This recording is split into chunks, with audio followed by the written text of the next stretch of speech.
それでは連絡副社長。Thank you for these two questions. I will try to answer to them and then pass the floor to my colleague from NG.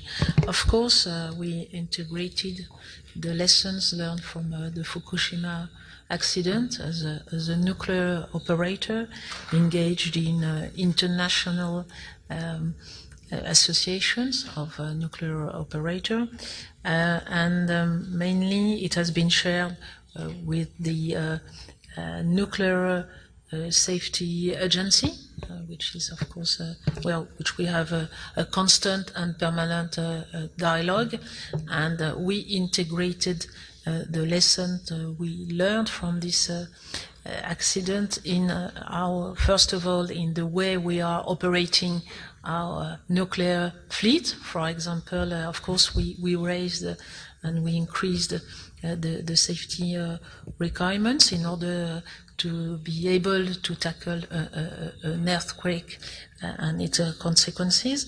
And we also organized rapid teams for intervention in case of accident, able to be ready and to act and to react globally on the French territory in a very quick period of time. And we invest in order to create this transversal and multi-skills teams on the French territory.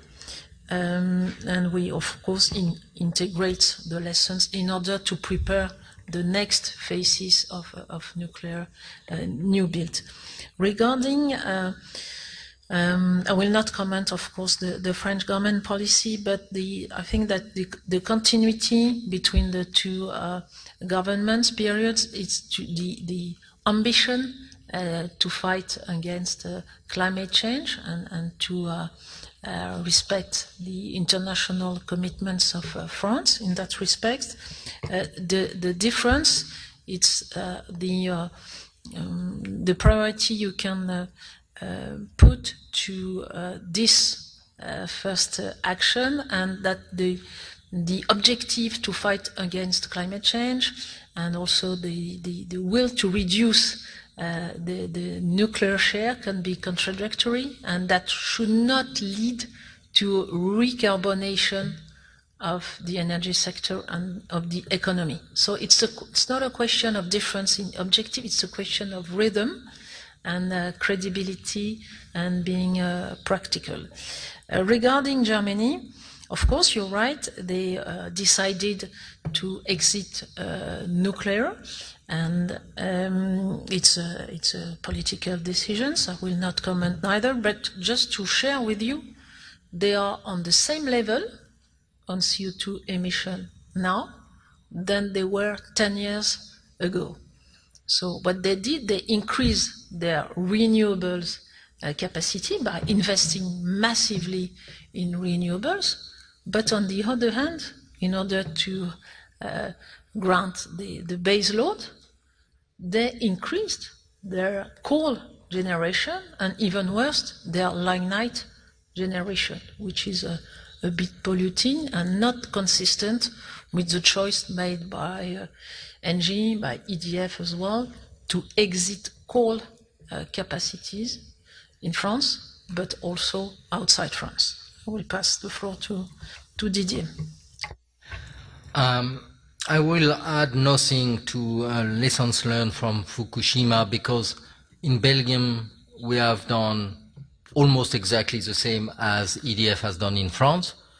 So, and it's normal because all that is done under the scope and as a exchange forum of WANO, the World Association of Nuclear Operators. So we all have drawn the same lessons and implemented them. I will just say a few more words about Germany.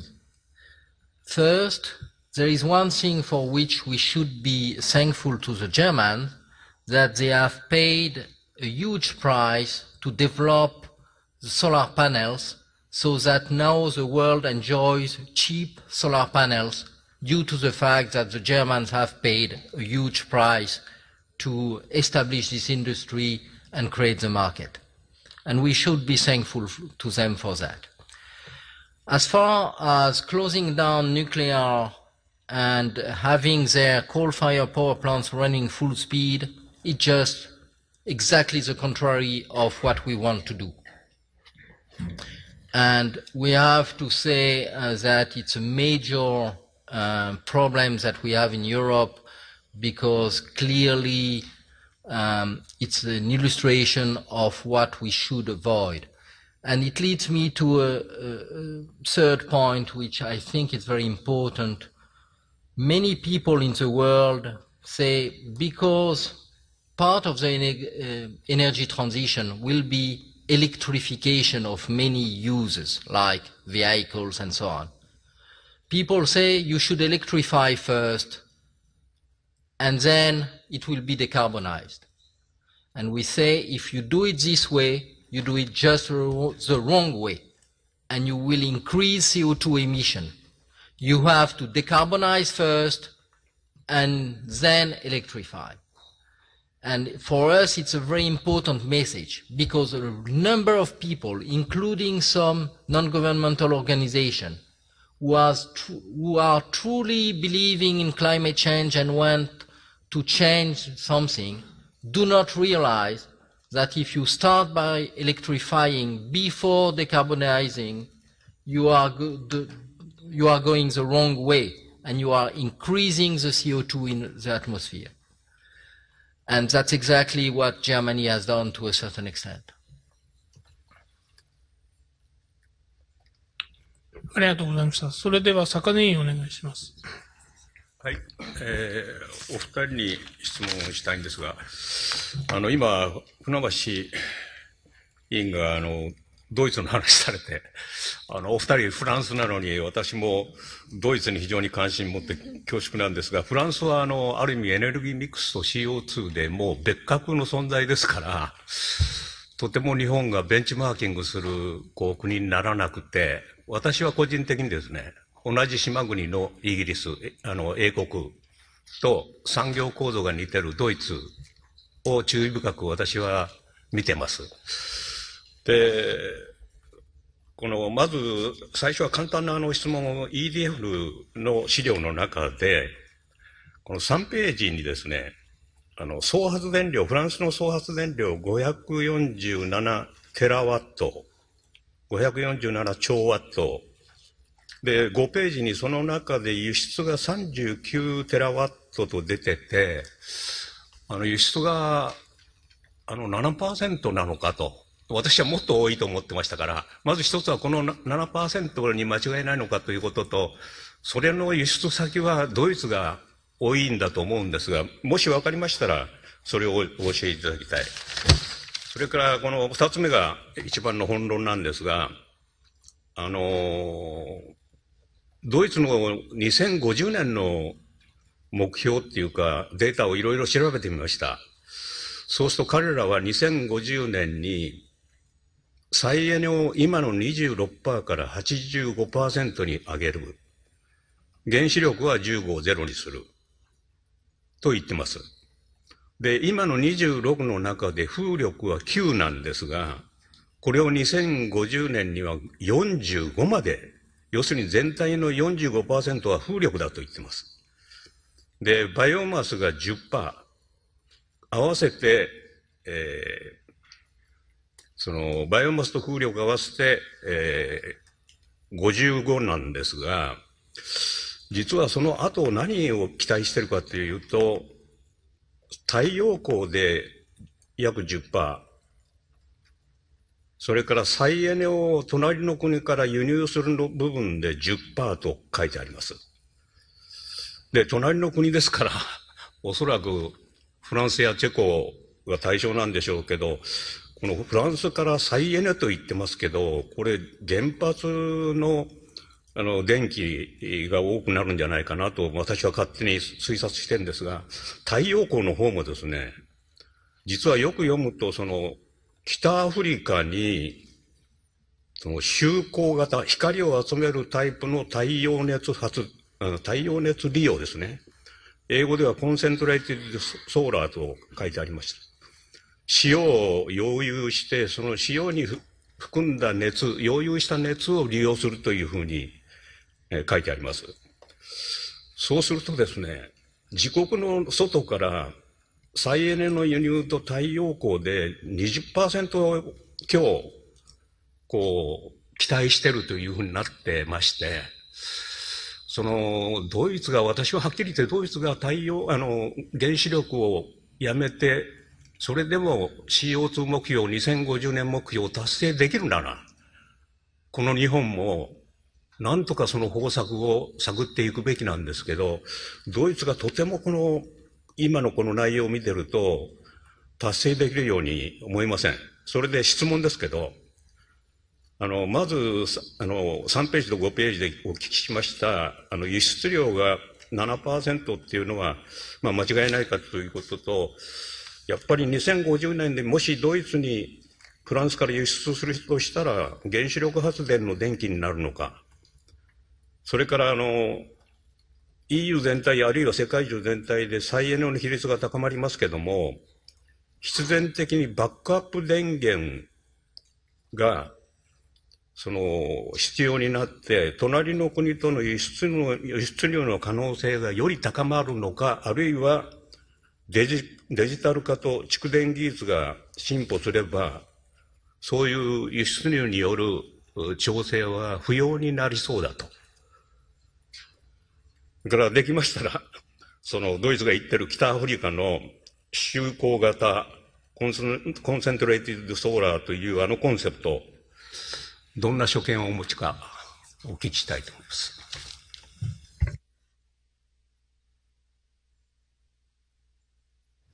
Thank you for your questions regarding exportation. The figure you found in my presentation, it's the net result. It's a mix of importation and exportation, but this is the global result. And of course, you're right. It depends on many factors, and it can be very different from a year to another one. It depends on the level of generation established by the French generation fleet. And if we have technical difficulties or lack of abilities, of course we are importing more generation from Germany, for example, and they are mainly based of coal and lignite, as I said. But globally, France is in the middle of a European interconnected world. So we have interconnection with our main neighbors, and maybe it's different with Japan, the dimension of the interconnection. So this is a key factor for the exportation results. We are exported towards Belgium, Germany, Spain, Italy, all our neighbors, but it depends on the availability of the energy mix of generation. It can be different from between winter and summer, and from a year to another one. So it's an economic result. This interconnection, they can work well, or they can be congested. So with too much exchanges. So it's a physical reality, because electricity it's also based on a physical and technical reality. And regarding your most precise question concerning will Germany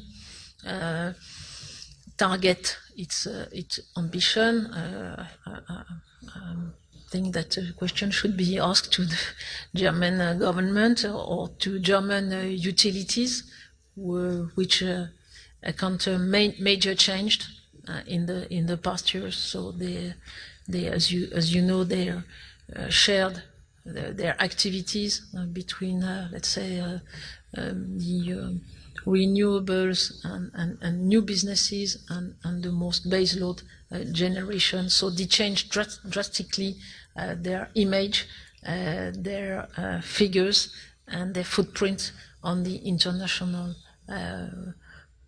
activity of our sector. Maybe, I don't know if you want to add something, Didier?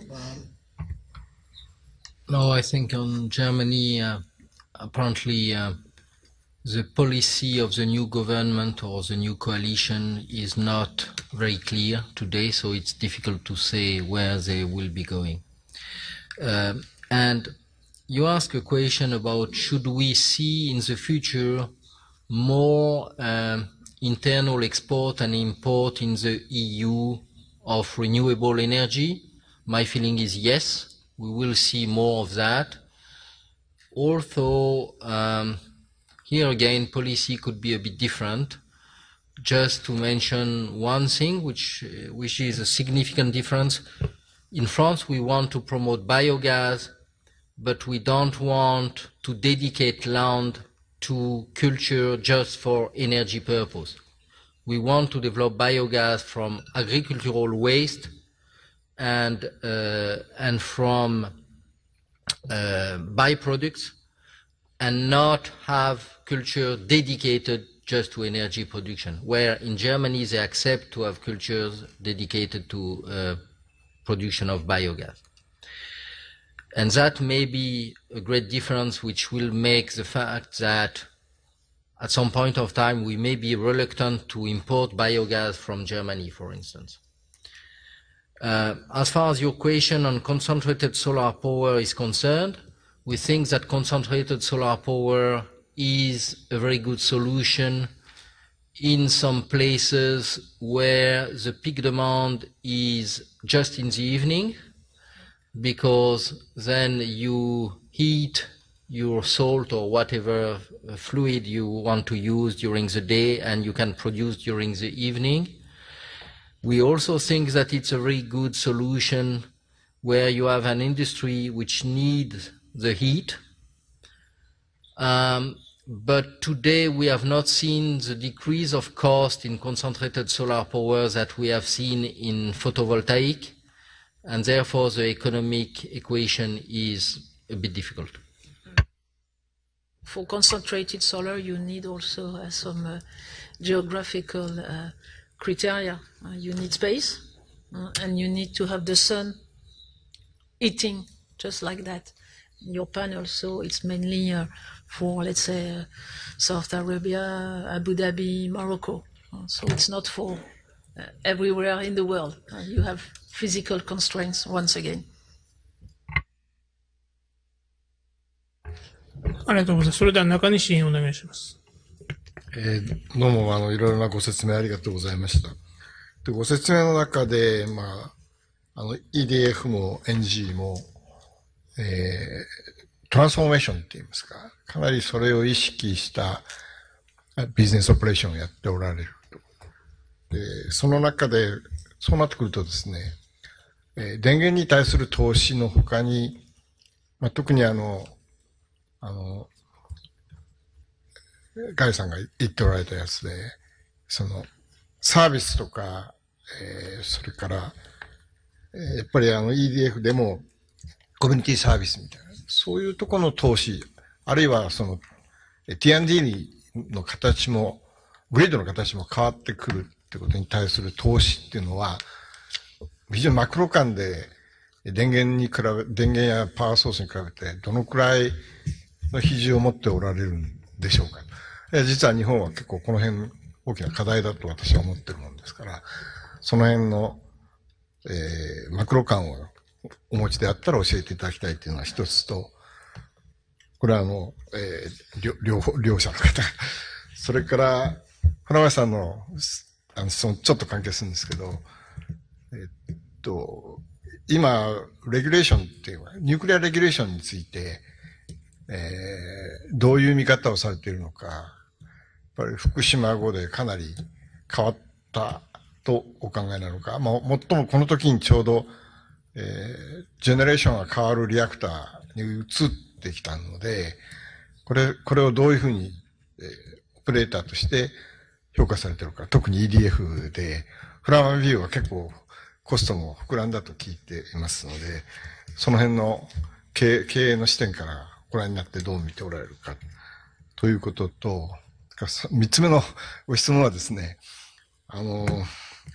エンジンの場合、ガスを非常に比重を高めていった時のサプライスタビリティとか、エンジンの場合は非常に幅広いグローバルなオペレーションやっておられるから、このガスのサプライっていうか、どっからどういう格好で、入手していくスタビリティっていうか、セキュリティ、その辺のところの感触は今どんなふうに持っておられるかと、この3点お聞きしたいです。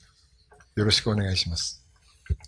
それじゃあ、一つ目は両方の副社長にご質問で、二つ目が EDF で、三つ目はエンジンの方でお願いします。Yes. Yes. Thank you for this set of questions. Regarding the grids, of course, they are a key dimension of our sector. As I mentioned, EDF is a integrated player, so we went through unbuilding for transportation and distribution, but we are still a shareholder of this company, although they are independent in their day-to-day operation.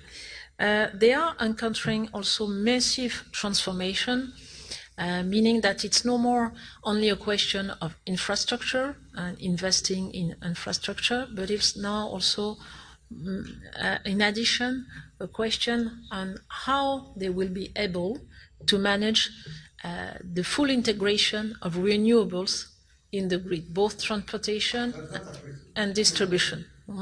So all the utilities are really working on that, and they are studying scenario. They are trying to increase the flexibility, what we call the resilience of our grids, by including renewables, wind and solar, but also storage. Huge ambition in electric vehicles, which raises questions like vehicle to grid. So it's really becoming a business of energy system management, how to manage in a smart way these grids, which are no more only infrastructure, but a way to answer to very diverse needs and demands of individual clients, but also communities which are asking for more well-being, for integrated solutions, including public lighting, including security on the streets, including e-mobility, digital solutions. And so for us, it's really a challenge. Our research and development is working on that. And on the international scene, we are winning a tender offer in order to provide services and consultancy to countries like India, for example, where they have to massively to integrate renewables in their and to deploy also their domestic grid towards individual customers. So you're perfectly right. It's a game changer, and it's a more inclusive vision of the grid. That's why EDF is investing a lot of money, billions of euros in grids. For example, we are deploying smart meters, and we already installed and deployed 8 million of smart meters, and we have to change all the French population meters, up to 35 million of smart meters by 2022-23. So it's a huge change, and it's a huge investment to tackle European regulation, because it is a European regulation, in order that the client, the customer, can be more active in its own consumption. And it's also a key driver. Citizens, clients, customers, individual people, but also communities, they want to play a major part, a major role in this energy world. So it's not no more a top-down or a centralized world. Regarding nuclear regulation, as I already mentioned, and Didier commented as well on that, it's based on international regulation, on WANO standards, on INPO best practice sharing as well. So it has taken into account the Fukushima events. And on the cost of new nuclear, you have in mind maybe that the construction of the last French nuclear reactor, CIVO, took place 15 years ago. So when we started again to build nuclear reactor with Flamanville, we have to come back on track. That's why maintaining the high level of skills of people, own people, but also subcontractors, is key to avoid stop and go in the level of expertise of skill. That was the main reason regarding the cost. And also we have to tackle also and to face the dimension of first of its kind. It's ahead of series. It's a new model, so it's increased also the cost. But we are on the agenda for commissioning Flamanville, and we are very confident that we will remain on track. Maybe the third question. Yeah, perhaps just a few words about transport and distribution. It's an area which is very often underestimated, particularly in terms of how much investment it will require. If I remember well, if 20% of the vehicles which are currently driving in Paris are electrical vehicles, you just have to double the distribution network for power in Paris. So just imagine the cost, the amount of work, and so on. That's one of the reasons why we believe in hydrogen vehicles, by the way, because you make the whole infrastructure far more simple and you can store it. But the real difficulty is not only electrical vehicle, is that with a lot of intermittent energy, a lot of different usage at home, a lot of energy community being involved, you have two big issues: who pays for the network? And here I can only refer you to what happened in the US. I think it was in Nevada, where they changed the regulation about net metering, and from one day to the next they stopped developing solar rooftop. And there is another issue, which is how do you balance the system at different scales, half an hour by half an hour, but also microsecond by microsecond, to make sure that despite the fact that you have less rotating machine, you will keep your frequency as stable as possible. So it is often underestimated, and we think it will cost tens of billions to solve. Going to security of supply for gas, we think that currently security of supply is not a major concern. We are forecasting significant amount of reserves accessible at a reasonable cost. Today, we used to say there are 250 years of reserves for gas at present rate of consumption, because we take into account shale gas provisions, which are perhaps a bit optimistic. But in any case, it's certainly not an issue for the decades to come. And as we said, in 40, 50 years from now, gas should have disappeared from the mix, natural gas as we know it.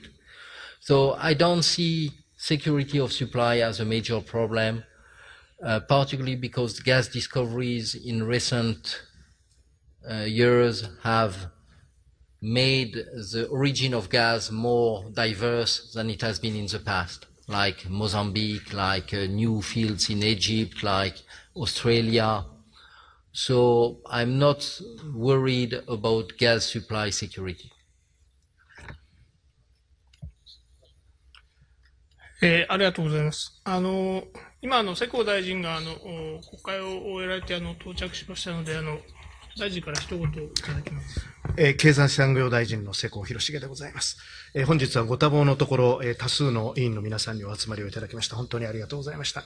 また EDF 社、NG 社、そしてシェル社の皆さんにはですね、本日の懇談会のために貴重なお時間をいただきましたことを感謝を申し上げたいと思います。今日私朝から先ほどまで予算委員会にずっと座っておりまして、その影響でちょっと全部しわ寄せがこの後も来てまして、挨拶だけして失礼をすることをお許しをいただきたいというふうに思います。この懇談会では世界のエネルギー市場の最前線で活躍をされている企業の方々などをお招きをして議論を深めてきたところであります。世界の石油天然ガス市場はですね、今後アジアの新興国を中心に拡大をしていく見込みであります。電力市場についても今後拡大していく見込みですが、再エネ、原子力、火力といった電源構成のシナリオはコストや技術の動向によってまだ不確実な状況であります。また世界はパリ協定を踏まえて2050年の目標を視野に脱炭素化に向けて動き出しているわけであります。こうした中でエネルギーをめぐる中長期的な動向を見据えて、例えば石油、ガスの川上から川下の事業の中で、ガスの比重を高めていくということ、ガス会社から電力に参入をして、水素の可能性を探るなどですね、攻めのポートフォリオを組んで、技術や人材に投資をしながら、事業を展開している、総合エネルギー企業の経営に、我々は高い関心を持っているわけであります。各社が、事業を進めてこられた過程では、リスクと向き合って、様々な課題を克服し、果敢に挑戦してこられた過程があったんだろうと思っております。本日は皆さんからこうした経験の中で得られた教訓を共有していただくとともにですね、現在の事業のポートフォリオを組まれた理由や政府に求める役割など、様々なご示唆をいただいたものと思っております。日本の産業界においてもですね、様々な戦略の選択が考えられる中で、本日の議論が各社の経営判断の一助となることを期待をしております。本日はわざわざ日本までありがとうございました。Thank you. じゃあ大臣はここで、すいません。大変申し訳ない。ありがとうございま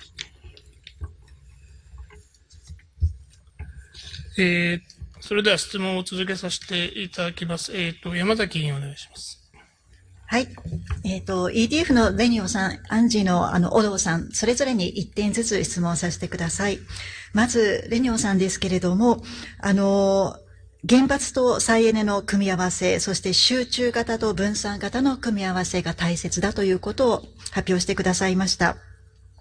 で、電力の需要、それから供給の変動を考えたときに、そのエネルギーミックスとしまして、原発と再エネで、それで十分やっていけるとお考えか、それともその調整として火力の位置づけをどう考えていらっしゃるか、ヨーロッパとしてはエネルギーの系統が整っていらっしゃるアドバンテージがありますけれども、そのご見解を教えていただければ幸いです。それからオローさんですけれども、地域の熱の利活用、それから水素の取り組みなどを発表してくださいました。エネルギーをトータルで考えたときに、やはり熱の利活用ということは大切だと私も感じました。で、その中で地域のこうした熱利活用、あるいは水素のインフラに関しましても、やはりインフラの整備はとても大きいと思います。特にそれにグリッドなども関連に入れますと、エネルギー政策だけではなくて、例えば地域の都市計画ですとか、国の政府の方針、そのエネルギー以外の方策との横通しも必要だと思います。そうした連携の状況、お取り組みなども教えていただければ幸いです。以上です。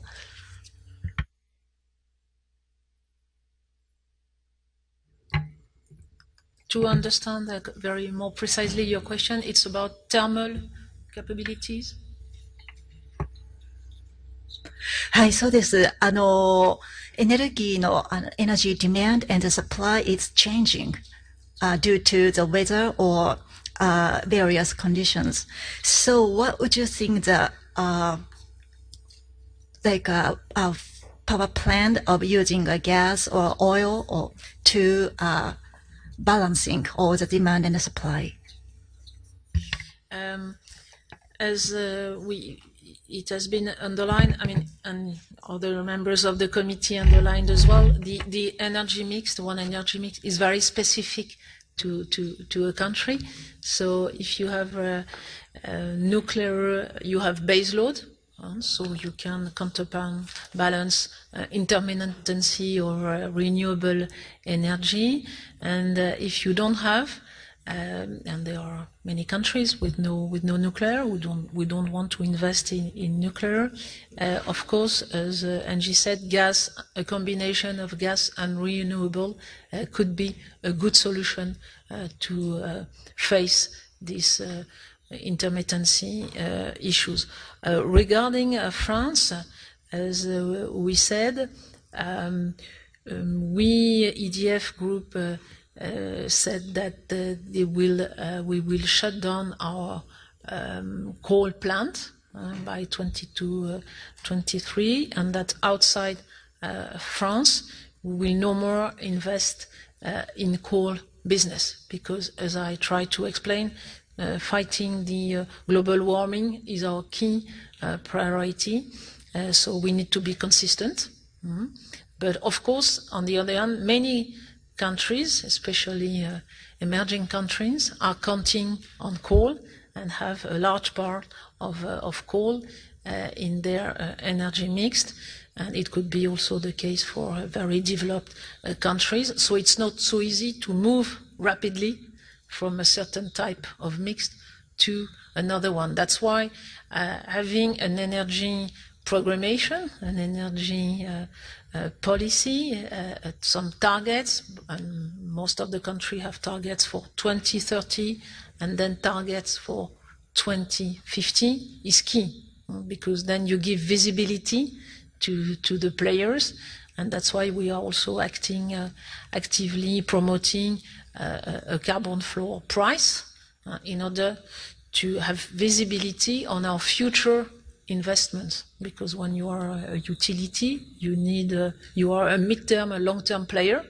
You need visibility. You need tax policy visibility. You need visibility on price and on your future, on the profitability of your future in investment. That's why the question of coal is a sensitive question, and the answer could be different from a country to another one. But regarding France and regarding EDF, we made a clear commitment.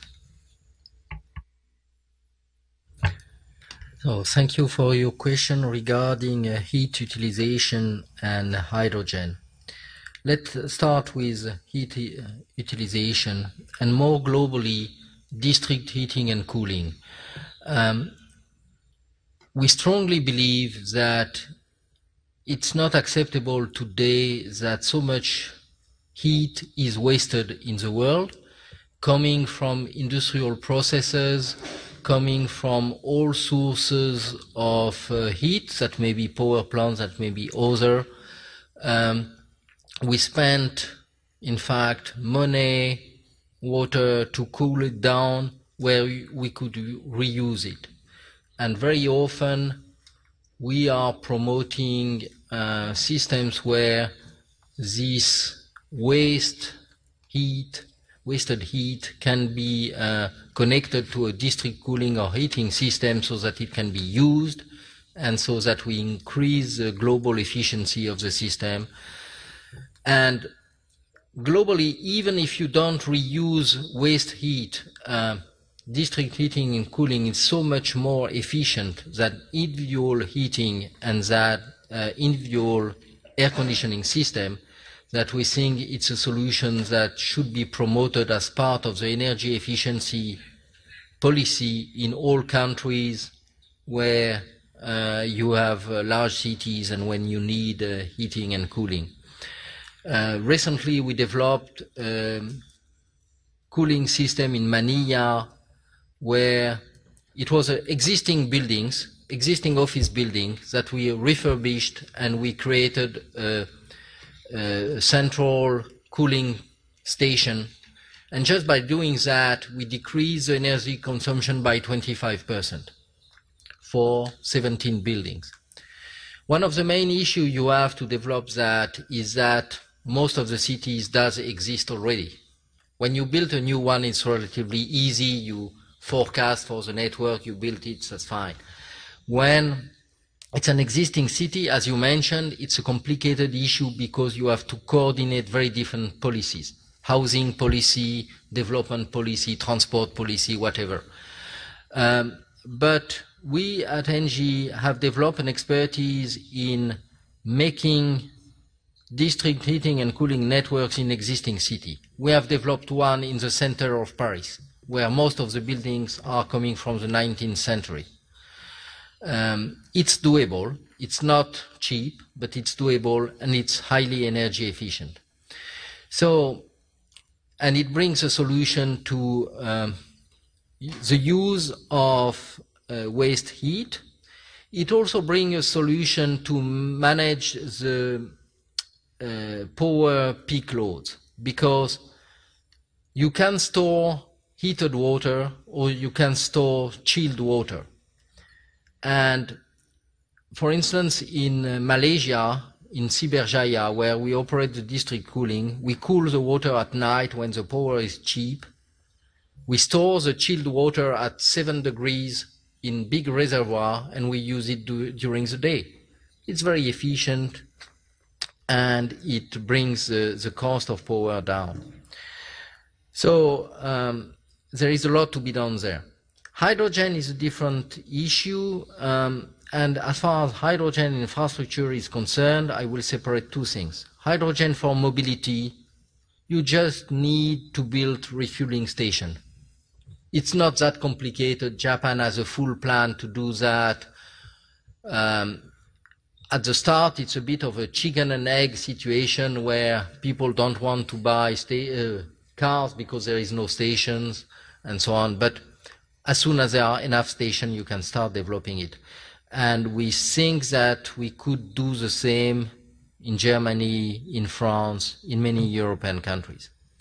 But then if you want to use hydrogen at a bigger scale, then you need hydrogen transportation network. It does exist. There is one in the north of France for industrial purposes, but there is no widespread hydrogen transportation today. And our feeling is that if we succeed in developing hydrogen as a standard way to store power for a long period and transport it, then we will have to create dedicated storages, dedicated networks. But that's a very long-term view. Maybe I would like to add one or two words to answer your question, because you tackle a very important point. We focused in our previous intervention on generation issues, but you're right, on the demand side, on the supply side, there are some quick questions, and the ability for utilities like ENGIE, but also like EDF, to provide energy efficiency services to our customers, mainly but not only industrial customers, is key in order to answer to their needs. So each of our group has a subsidiary specialized on energy efficiency. We have one made with the 14,000 employees operating all over the world, and also specialized in district cooling and heating. And the goal of these utilities is not to sell more and more electricity, is to sell more and more efficiency, more and more green electricity to clients, and to adapt and to further develop and to improve their industrial processes. And we are talking about processes of car manufacturers, of chemical companies. They need a large amount of electricity. So that's why we are adapting, we are helping them to improve their industrial processes in order to save electricity and to be more efficient, and at the end, to fight against the climate change. ありがとうございました。理解が深まりました。Thank you. ありがとうございます。それでは枝広委員お願いいたします。はい、ありがとうございます。お二人に一つ同じ質問と、もう一つ、オロさんに一つ、質問させてください。お二人ともお話の中で、分散型、ディセントラライズという言葉を、それが重要になってくるというお話がありました。私たち日本ではこれまで10の電力会社が、日本全土に電力を、供給しているのが普通だったので、分散化というイメージがなかなかわかりにくくて、そこをですね、もう少し教えていただきたいと思います。その分散化されたというのがどういうものなのか、定義、それから今それが広がっている、もしくはこれから大事だとおっしゃる、その原動力、ドライバーはどのようなものなのか、そして、ミックスが必要というお話もありましたが、どういうところに特にその分散型が適しているのか、そして分散型のあり方を進めていくために、どのようなことが、何があれば広がるのか、それを教えていただきたいと思います。それから、オローさんに一つ追加の質問で、バイオガスのお話をしてくださいました。従来型とはかなり技術的にも違う形でガスを作っていくということになると思うんですが、非常に農業国だからこそ、こういう動きなんだなと思ってお話を伺っていましたが、その新しいエネルギーということで、その新しいプレイヤーがいろいろ今、フランスなどでは出てきているのか、そのあたりをお話しいただければと思います。お願いします。Thank you for your question, because it's really a key question. What do we mean by decentralized solutions? It's a bit too short or too quick, but we'll try to explain. When we're talking about centralization, we're talking about huge units of generation, like a nuclear power plant, like a coal power plant, like a LNG terminal, for example. And in the past 20 or 30 years, that was the model of our utilities, to have a planification, a global responsibility on a specific country with a centralized and monitored and controlled way of producing generation and displaying electricity to our clients. So it was much more, let's say, a top-down approach. A top-down approach if we are talking in management terms. What we are seeing now is that the needs of our clients are moving much more towards decentralized solutions, or a combination, as I've said before, of centralization and decentralization, because both of them have advantages and disadvantages. So decentralizations refers to renewables. They are smaller units, a solar PV plant, a wind farm. It produces less electricity than a nuclear power plant. So they are more widespread on the country. They are smaller, they are more flexible. It takes less time to build them. It takes less money to invest unit per unit. And also, I think it corresponds to a cultural change in the demand of our clients. And you can feel that in other ways of social events. People want proximity solutions. They want to have solutions closer to their needs, more flexible, and they want to be player in these solutions. That's why in France, the government passed a law regarding auto-consumption, that you can generate as a customer, as a citizen, your own electricity by having a small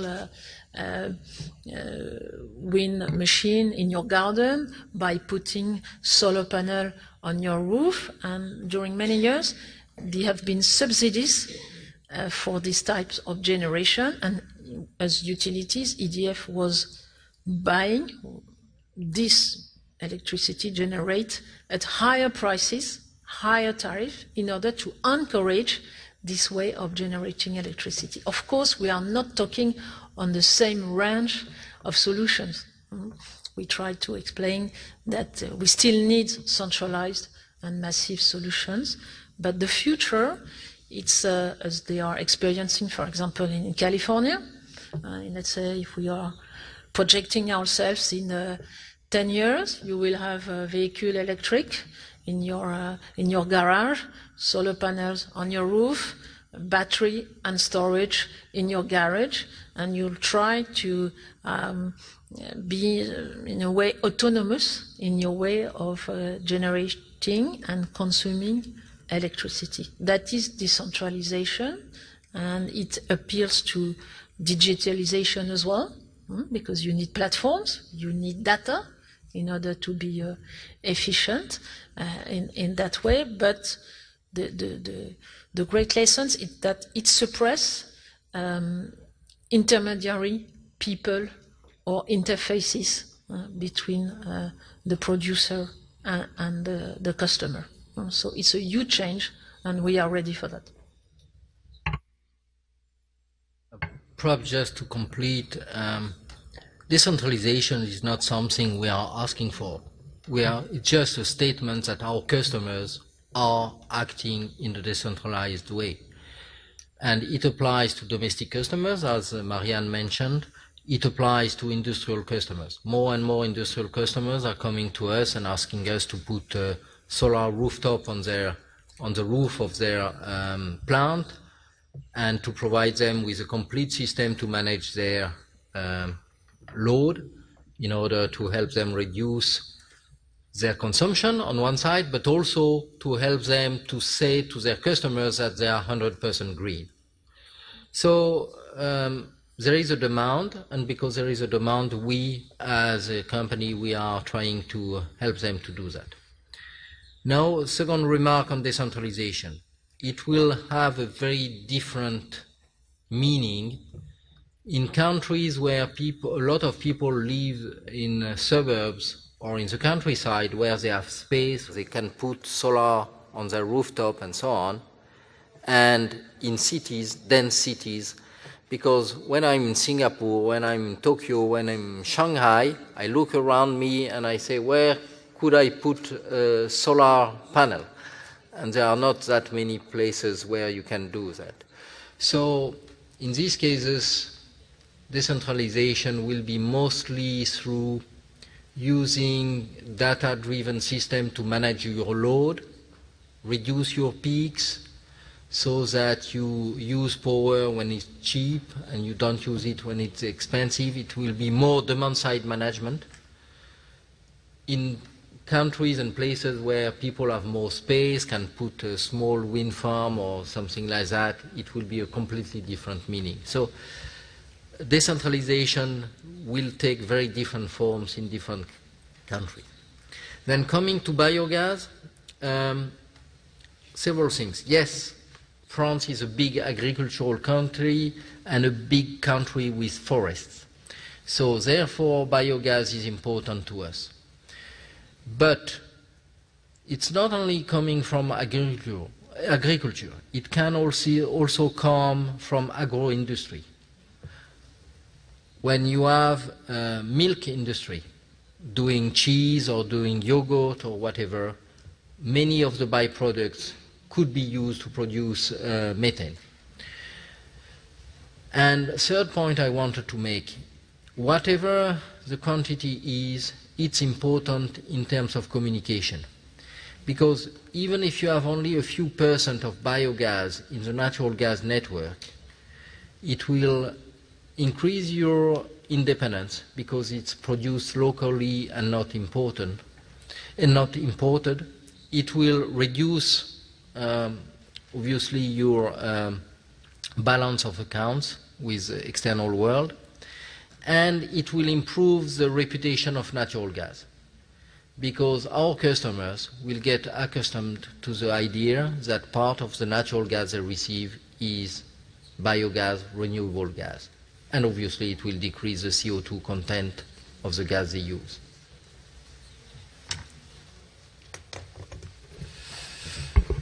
ありがとうございました。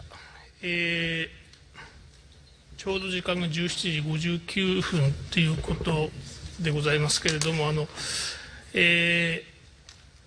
もしこれ以降もご質問があるようであれば、また改めて両副社長にはですね、メール等でまたご質問を伺うことはあるかもしれませんけれども、その時はまたよろしくお願いします。今日は本当に例の副社長、副社長、本当に長時間にわたりましてご説明としていたように、本当に真摯に対応いただきましてありがとうございました。お二人に拍手を送りたいと思います。どうもありがとうございまし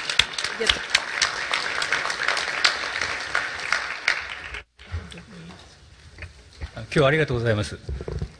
かなりヒアリングシリーズが続いていまして、前回と今回で欧米の、古典的な言葉で言うと電力会社、古典的な言葉で言うとガス会社、古典的な言葉で言うと石油会社のある種エネルギー転換に向けた新しい経営方針をちょっとヒアリングをしてみたということだと思います。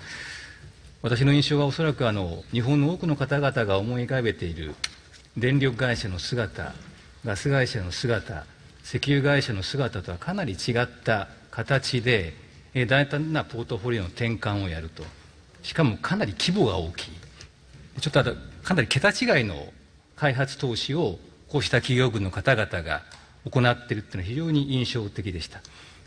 したがっておそらく日本のエネルギー産業自身がこうした欧米において新しい変化の中で、複数のシナリオを掲げながら新しい投資をやり、新しい未来を切り開いている。先ほどの大臣がまさに申し上げたように攻めのポートフォリオを本当にできるだけの条件があるのだろうかという議論をやはりこの情勢懇談会の中で意識してやる必要があると思いましたし、今日のお話聞いているとやっぱりインフラですね、やっぱりエネルギーを支えるインフラの組み直しっていう議論もおそらく避けて取れない話で、これをどうやって国として転換を進めていくのかという議論も非常に重要だと思いました。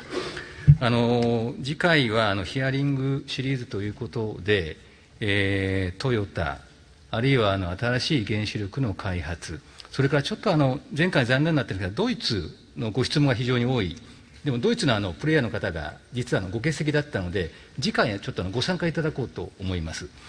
で、次回やらせていただければ、地政学、あるいは温暖化、それから産業の動向、それから技術の動向という、ある種さまざまなエピソードの大きな先端を行くところの大きなトレンドが大体見えてきたかなと思いますので、3月ぐらいになればですね、ちょっと論点を整理をしながら、この情勢懇談会で委員の皆様方のご意見を踏まえて、大きなメッセージ、方向性で、政策をどう変えて、産業をどう変えて、インフラをどう変えていくのかという、こういう論点について大きな方向性を見出す作業に移りたいと思っております。ということで、かなり何回も会を重ねておりますし、それから1回やるたびに3時間ということで拘束時間が長くて本当恐縮なんですけれども、今しばらくお付き合い願えればありがたいと思います。以上でございます。日下部長官が申し上げた通りでございますので、2月以降もまた委員の皆様にはよろしくお願いいたします。次回の詳細はまた事務局から追ってご連絡をさせていただきます。よろしくお願いします。それでは本日はこれで閉会とさせていただきます。長時間にわたりまして本当にありがとうございました。